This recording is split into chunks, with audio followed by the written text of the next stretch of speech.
स्वागत है आप सभी का। तो आज की इस वीडियो में हम बात करने वाले हैं 30 सबसे मोस्ट इम्पोर्टेंट बहुविकल्पी क्वेश्चंस के बारे में जो आपके पेपर में आ सकती हैं। ये जो क्वेश्चंस हैं ये सारे क्वेश्चन जो है रिपीटेड हैं, मतलब पिछली साल ये क्वेश्चन आए हैं और इन्हीं सब में से मैंने छांटकर आपके लिए क्वेश्चन लिखे हुए हैं। तो चलिए शुरू करते हैं। तो जो सबसे पहला आपका क्वेश्चन है उसमें कह रहा है निम्नलिखित कथनों में से कोई एक कथन सही है, उसे पहचान कर लिखिए। पहला जो आपका कथन है उसमें कह रहा है त्रिवेणी रामचंद्र शुक्ल जी का कहानी संग्रह है। इंद्रजाल जयशंकर प्रसाद का प्रसिद्ध उपन्यास है। शिक्षा और संस्कृति डॉक्टर राजेंद्र प्रसाद की रचना है। अजंता डॉक्टर भगवती शरण उपाध्याय का नाटक है। तो ये चारों ऑप्शन है। इन चारों ऑप्शन में से हमारा ऑप्शन जो सी है वो राइट आंसर है, यानी जो शिक्षा और संस्कृति है वो डॉक्टर राजेंद्र प्रसाद की क्या है, एक रचना है। बाकी का हमारा ऑप्शन ए भी गलत आंसर है, बी भी गलत आंसर है और डी भी गलत आंसर है। अब हम चलते हैं अपने क्वेश्चन नंबर 2 पर। निम्नलिखित में एक कथन सत्य है, उसे पहचान कर लिखिए। तो जो आपका जो क्वेश्चन नंबर 2 है इसमें आपका ऑप्शन जो ए है वो राइट आंसर है, यानी कि बी हमारा गलत है, सी भी गलत है और डी भी गलत है। यानी धर्मवीर भारती रीत मुक्त काव्य धारा के प्रमुख कवि हैं। अब हम चलते हैं अपने क्वेश्चन नंबर 3 पर, जिसमें हमसे कह रहा है प्रेमचंद का उपन्यास है। तो यानी जो हमारे प्रेमचंद जी हैं इनका उपन्यास क्या है, गोदान। गोदान क्या है, प्रेमचंद जी का उपन्यास है और ये बाकी के जो हमारे ऑप्शन है वो गलत हैं। और क्वेश्चन नंबर 4 में हमसे कह रहा है कि सरस्वती पत्रिका के संपादक का नाम है। यानी जो सरस्वती पत्रिका थी इसके संपादक का क्या नाम था। तो जो इसके संपादक का नाम क्या था, महावीर प्रसाद द्विवेदी। यानी महावीर प्रसाद द्विवेदी जो हमारे सरस्वती पत्रिका के संपादक थे। अब हम चलते हैं अपने प्रश्न नंबर 5 पर। प्रश्न नंबर 5 में हमसे कह रहा है चिंतामणि किस विधा की रचना है। यानी जो हमारी चिंतामणि है वो किस विधा की रचना है, निबंध विधा की रचना है। यानी चिंतामणि किस विधा की रचना है, निबंध विधा की रचना है। और प्रश्न नंबर 6 में हमसे कह रहा है हरी घास पर क्षणभर के लेखक हैं। यानी हरी घास पर क्षणभर के लेखक कौन है, हमारे अज्ञेय जी हैं। यानी अज्ञेय जी हमारे क्या हैं, हरी घास पर क्षणभर के लेखक हैं। प्रश्न नंबर 7 में हमसे कह रहा है ठूंठा आम किसकी रचना है। यानी जो हमारा ठूंठा आम है वो इसके रचयिता का क्या नाम है। तो ठूंठा आम के रचयिता का नाम है भगवती शरण उपाध्याय। यानी भगवती शरण उपाध्याय क्या है, ठूंठा आम के रचयिता हैं। प्रश्न नंबर 8 में हमसे पूछ रहा है हास्य रस का स्थायी भाव क्या है। यानी जो हास्य रस होता है उसका स्थायी भाव क्या है। तो हास्य रस का स्थायी भाव होता है हास। ठीक है। और 9वें प्रश्न में हमसे कह रहा है गबन किसकी रचना है। यानी जो गबन है ये किसकी रचना है, ये आपको बताना है। तो गबन के रचनाकार का नाम है मुंशी प्रेमचंद।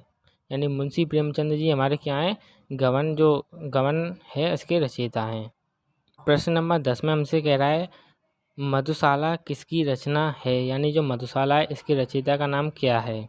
तो हरिवंश राय बच्चन जो है हमारा सही आंसर है। यानी ऑप्शन सी हमारा सही आंसर है। अब हम चलते हैं प्रश्न नंबर 11 पर, जिसमें हमसे कह रहा है सेवादान के लेखक कौन है। यानी जो सेवादान है इसके लेखक कौन हैं। तो ऑप्शन डी जो है वो हमारा राइट आंसर है, प्रेमचंद। यानी प्रेमचंद जी हमारे क्या है, सेवादान के रचयिता यानी लेखक कह लो, कुछ भी कह लो। अब हम चलते हैं प्रश्न नंबर 12 पर, जिसमें हमसे कह रहा है घुमक्कड़ शास्त्र के लेखक हैं। यानी कि घुमक्कड़ शास्त्र के लेखक कौन हैं। तो इसका ऑप्शन बी जो है वो राइट आंसर है। यानी राहुल सांस्कृत्यायन जो है हमारे घुमक्कड़ शास्त्र के लेखक हैं। अब हम चलते हैं प्रश्न नंबर 13 पर, जिसमें हमसे पूछ रहा है परशुराम की प्रतिज्ञा के लेखक हैं। यानी परशुराम की प्रतिज्ञा के लेखक कौन हैं। तो दिनकर जी जो हमारे परशुराम की प्रतिज्ञा के लेखक हैं। यानी ऑप्शन बी जो हमारा वो राइट आंसर है। अब हम चलते हैं प्रश्न नंबर 14 पर, जिसमें हमसे कह रहा है आदिकाल कब से कब तक माना जाता है। तो ये जो है प्रश्न ये एकदम मोस्ट इम्पोर्टेंट क्वेश्चन है। इस पर आप हैशटैग या फिर स्टार जो भी आप लगाना चाहें वो लगा सकती हैं। ये आपके पेपर में 100% आएगा। ठीक है। इसका ऑप्शन जो हमारा सी जो है वो राइट आंसर है। यानी 1769 से 1343 तक माना जाता है जो हमारा आदिकाल है। अब हम चलते हैं प्रश्न नंबर 15 पर, जिसमें कह रहा है रात का तत्सम होगा, यानी जो रात शब्द है इसका तत्सम क्या होगा, इसका तत्सम होगा रात्रि, यानी ये जो है हमारा वो ऑप्शन सही आंसर है। इसके बाद जो हमारा क्वेश्चन नंबर 16 पर आते हैं। तो प्रश्न नंबर 16 में हमसे कह रहा है बादल का पर्यायवाची क्या होगा, यानी जो बादल है इसका पर्यायवाची हमें बताना है। तो बादल का पर्यायवाची होता है बारिश, तो आपका ऑप्शन जो ए जो है वो राइट आंसर हो जाएगा। और प्रश्न नंबर 17 में हमसे कह रहा है अजातशत्रु के लेखक कौन हैं। तो अजातशत्रु के लेखक हैं जयशंकर प्रसाद जी। तो हमारा ऑप्शन जो बी है वो राइट आंसर हो जाएगा। अब हम चलते हैं प्रश्न नंबर 18 पर, जिसमें हमसे कह रहा है कि सूरज का 7वां घोड़ा के लेखक कौन है। ये भी मोस्ट इम्पोर्टेंट प्रश्न है, आपको अच्छे से याद रखना है। जो सूरज का 7वां घोड़ा है इसके लेखक कौन है, धर्मवीर भारती, यानी धर्मवीर भारती जो हमारा ऑप्शन ए राइट आंसर है। अब हम चलते हैं प्रश्न नंबर 19 पर, जिसमें हमसे पूछ रहा है क्या भूलूं क्या याद करूं के रचयिता कौन है, यानी क्या भूलूं क्या याद करूं के रचयिता कौन है। ऑप्शन सी जो हमारा राइट आंसर है, यानी कि हरवंश राय बच्चन क्या है, क्या भूलूं क्या याद करेंगे, क्या याद करूं के रचयिता। और प्रश्न नंबर हमसे 20 में पूछ रहा है निम्नलिखित कथनों में से कोई एक कथन सही है उसे पहचान कर लिखिए। अब मैं आपको ऑप्शन दिखा देता हूँ इस वाले क्वेश्चन के, ये रहे, यानी कि ये 4 ऑप्शन दिए हैं हमें। इसमें कह रहा है जयशंकर प्रसाद प्रसिद्ध समालोचक हैं, डॉक्टर राजेंद्र प्रसाद प्रसिद्ध उपन्यासकार हैं, रामचंद्र शुक्ल प्रसिद्ध निबंधकार हैं, डॉक्टर भगवती शरण उपाध्याय कवि के रूप में विख्यात हैं। ऑप्शन सी है वो हमारा राइट आंसर हो जाएगा, यानी रामचंद्र शुक्ल जी प्रसिद्ध निबंधकार हैं। ठीक है, अब हम चलते हैं प्रश्न नंबर 21 पर, जिसमें हमसे कह रहा है 11 वर्ष का समय किस विधा की रचना है, यानी 11 वर्ष, ये मैंने नंबर में लिख दिया लेकिन यहाँ पे वैसे 11 लिखा जाएगा। 11 वर्ष का समय किस विधा की रचना है ये आपको बताना है। तो जो ऑप्शन ए है वो हमारा राइट आंसर है, यानी कहानी विधा की रचना है। प्रश्न नंबर 22 में हमसे कह रहा है इंद्रजाल किस विधा की रचना है, यानी इंद्रजाल जो है वो किस विधा की रचना है। तो कहानी विधा की रचना है इंद्रजाल। ठीक है, ऑप्शन ए जो है हमारा वो राइट आंसर है।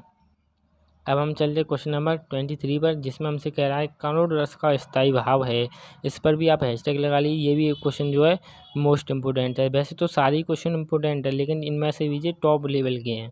ठीक है, तो जो हमारा करुण रस होता है इसका स्थायी भाव क्या होता है, शोक होता है। ठीक है, ऑप्शन बी हमारा राइट आंसर हो जाएगा। और क्वेश्चन नंबर 24 में कह रहा है कि पंक्तियों में कौन सा अलंकार है, यानी जो हमें पंक्तियाँ दी गई हैं इनमें कौन सा अलंकार है। मैं पंक्तियाँ आपको पढ़कर बताता हूँ। सोहत ओढ़ पीठ पत श्याम सलोनो गात मानो नीलमण शैल पर अभित प्रयो प्रभाव। आपको सभी को पता ही होगा कि इसमें उत्प्रेक्ष अलंकार है, यानी कि ऑप्शन सी जो हमारा राइट आंसर है। अब हम चलते हैं प्रश्न नंबर 25 पर, जिसमें हमसे कह रहा है पीताम्बर में कौन सा समास है, यानी जो पीताम्बर है इसमें कौन सा समास है ये आपको बताना है। तो ऑप्शन सी जो आपका राइट आंसर है, यानी कर्मधारय समास है पीताम्बर में। ठीक है, अब हम चलते हैं क्वेश्चन नंबर 26 पर। प्रश्न नंबर 26 में हमसे कह रहा है हास धातु लोट लकार प्रथम पुरुष एक वचन में रूप होगा। ठीक है, यानी जो इसका हास जो है लोट लकार प्रथम पुरुष में एक वचन का रूप हमसे पूछ रहा है क्वेश्चन नंबर 26 में। तो इसका सी जो है वो राइट आंसर हो जाएगा, यानी असदु जो है हमारा सही है ऑप्शन। अब हम चलते हैं प्रश्न नंबर 27 पर, जिसमें हमसे कह रहा है पट धातु लोट लकार मध्यम पुरुष एक वचन में रूप बनेगा। ठीक है, ये हमें बताना है। तो प्रश्न नंबर 27 जो है इसका ऑप्शन बी जो है वो राइट आंसर है, यानी पट हो जाएगा इसका सही आंसर। ठीक है, और प्रश्न नंबर अब हम चलते हैं 28 पर, जिसमें हमसे कह रहा है फलस्य शब्द का वचन एवं विभक्ति है, यानी जो फलस्य शब्द है इसका वचन और विभक्ति क्या होगी। तो इसका ऑप्शन ए जो है वो राइट आंसर, यानी षष्टमी विभक्ति एक वचन जो है हमारा सही आंसर है। और क्वेश्चन नंबर 29 में हमसे कह रहा है अपठत धातु का वचन एवं पुरुष है, यानी जो हमारी अपठत धातु है इसका वचन एवं पुरुष क्या हुआ। तो ये इसका प्रथम पुरुष और एक वचन है, ये ऑप्शन ए जो हमारा वो राइट आंसर है। और क्वेश्चन नंबर 30 जो हमारा आखिरी और इम्पोर्टेंट क्वेश्चन है उसमें हमसे पूछ रहा है कि गुरु वरदेशः में कौन सी संधि है, यानी जो गुरु वरदेशः है इसमें हमें संधि का बताना है। तो जो ऑप्शन बी जो है वो हमारा राइट आंसर है, यानी इसमें क्या है यण संधि है। तो ये जो 30वां क्वेश्चन है ये बहुत इंपॉर्टेंट क्वेश्चन है, आपको अच्छे से याद कर लेने, आपके पेपर में पूछ सकते हैं या आ सकते हैं, ठीक है।